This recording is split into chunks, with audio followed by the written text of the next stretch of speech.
Bonjour, aujourd'hui on vous emmène à Toul-Sainte-Croix, une petite commune d'à peu près 300 habitants. On est tout au nord du Limousin et de la Creuse, entre Guéret et Montluçon.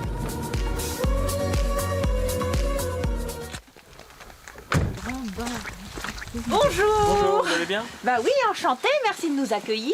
Non, il n'y a pas de souci. Bah dites donc, c'est grand chez vous, hein. Et vous êtes le seul commerce de Toul, c'est ça? Oui, d'ouvert en ce moment. Ouais. C'est vrai que ça a beaucoup changé.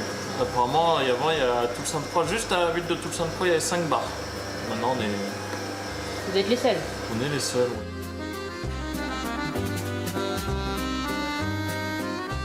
Ouais. Et ça date de quand, votre établissement? Alors, le bâtiment, il a été construit il y a 45 ans.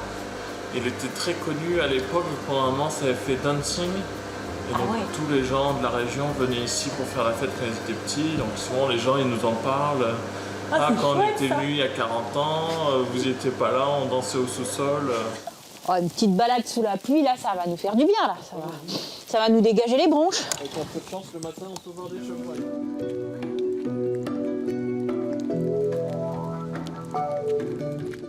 Là, bon, c'est un peu brumeux, mais bon. Et normalement, on voit quoi, là?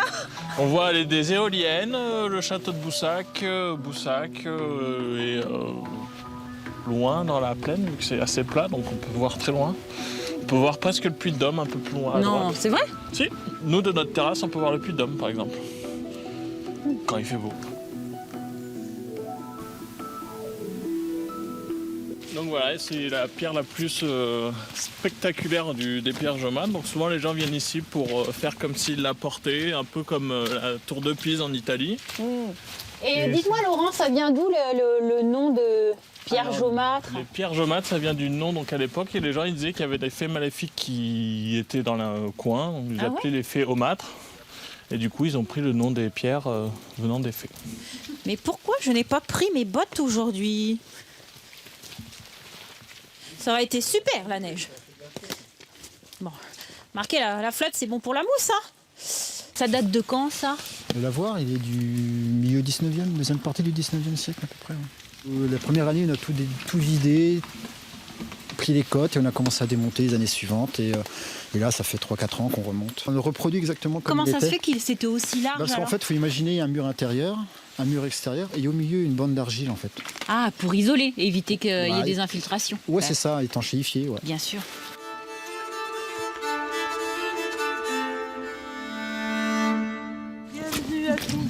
Oh, bah oui, c'est ça. Alors, ce matin, on avait le petit crachin breton, et puis là, on a le smog londonien. C'est super, Toul. On est à l'Angleterre, là. Alors, on m'a dit que c'est vous qui... Vous êtes un peu la guide touristique de Toul, c'est ça? Je fais faire des visites aux personnes qui veulent bien. À Toul. Il y a quand même, on parle des pierres jaumâtres, on a été les voir tout à l'heure. Oui. Et puis il y a quand même un autre truc dont on parle souvent, c'est l'église. Qu'est-ce qu'elle a? Eh ben, vous voyez, elle est étrange. Elle est séparée de son clocher, à la suite de l'effondrement de 3 travées. Et au lieu de reconstruire, ils ont enlevé les 3 travées. D'accord. Et donc ils ont séparé le clocher de l'église, ils ont reconstruit le porche, l'escalier et les contreforts vers 1850. Là. Ah, vous avez la technique. La salle des sarcophages. Oui, alors je le sais particulièrement, puisque c'est mon grand-père qui était entrepreneur de maçonnerie, qui les a sortis du cimetière en creusant des caveaux. C'est vraiment des sarcophages, oui, qui datent de l'époque mérovingienne. Mais il y en a un qui a son habitant. C'est celui-ci. Il y a le squelette d'une dame. Ah, encore là? Oui.